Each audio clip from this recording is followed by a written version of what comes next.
Anna, I'm from Master of Malt, and I'm here with my colleague Avi to explore how to nose and taste a whisky. And the best place to start first is glassware. Yeah, so what we've got here are the tulip-shaped glasses, and I'm a really big fan of these. There's multiple different kind of glasses you can get, different styles, different shapes, loads of different companies out there, but for me this is kind of the epitome of glassware. This is my favourite type of shape. Yeah, for sure. I mean, there's so many types of different glassware out there for so many different drinking occasions. But for me, if I really want to assess a spirit, get stuck in, you're right, this tapering kind of shape right here, it's a bit like a magnifying glass. If you're looking at small print and you magnify it, you get so much more detail out of it. And this is exactly the same for me, especially when it comes to aroma. Yeah. I guess the next thing that we're going to look at is going to be the actual appearance of the spirit itself. With this, you can see it's kind of, obviously you're looking at the colour, but you're also looking at the clarity of it as well. Yeah, for sure. Yeah. Something to add on that is if a whisky says on its label not chill filtered, this one doesn't state that, so we can assume it has been chill filtered, and it gets cold, it's completely natural and normal for it to get a little bit of a haze on it. So if you're looking at it and you're thinking, oh, that's not entirely clear, go back to the bottle. If it says non-chill filtered, that's totally fine. It's something that, that whisky makers will do to keep it clear like this. If a spirit gets cold in transportation, it means that it always looks great on the shelf and in your glass. But it's not a crisis at all if your non-chill filtered whisky has gone a little bit cloudy.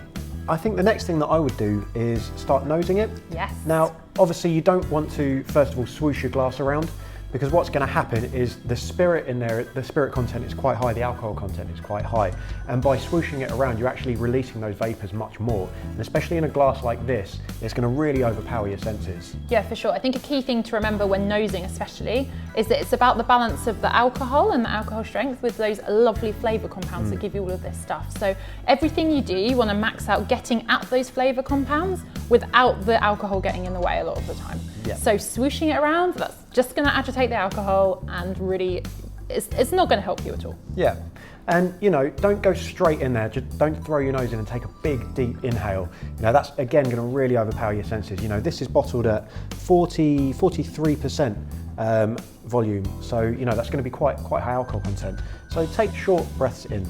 Yeah, for sure. And once you know, got used to it a bit, maybe it's your first drink of the day, your nose just isn't used to it. Once you get a bit more comfortable and confident, go in. But the last thing you want to do is like the equivalent of singeing your nose, right? You want to be as receptive as possible, not overpower it to get really the most out of the whiskey. That's it. So a really interesting point that was shown to me recently was if you can put your nose at different levels of the glass, and you might actually pick up some different flavours. So if you come from the bottom of the glass compared to the top, you might pick out a few extra notes. 100%. And you told me earlier about a handy play on the word trick to get even more out of your whiskey. Yeah, so if you find that a little bit overpowering, what you can do is you can just dip your finger in, and then providing you've not got any, you know, perfume or aftershave on your hand, just rub that on. What will happen is the alcohol is going to evaporate quite quickly, and then you're left with kind of those core flavour compounds, those core notes that you can kind of pick out quite easily. 100%. For me, this is now like super grainy. Yeah. Like on the nose in the glass, it was about sort of the alcohol and the peat. Now I'm getting grain and orchard fruit notes as well as the peat. It's just so much easier to pick it out. Yeah, so it just kind of helps with that, doesn't it? Yeah, for sure. And we've talked probably enough about nosing. I think so, Shall we yeah. taste? Let's.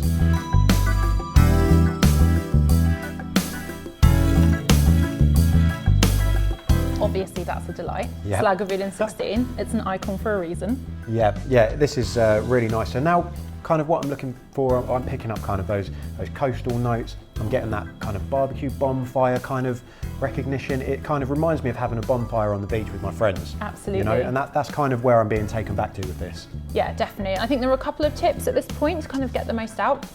First of all is to take really little sips. This is not orange squash, it's not water, it's a high alcohol liquid and it needs to be treated as such.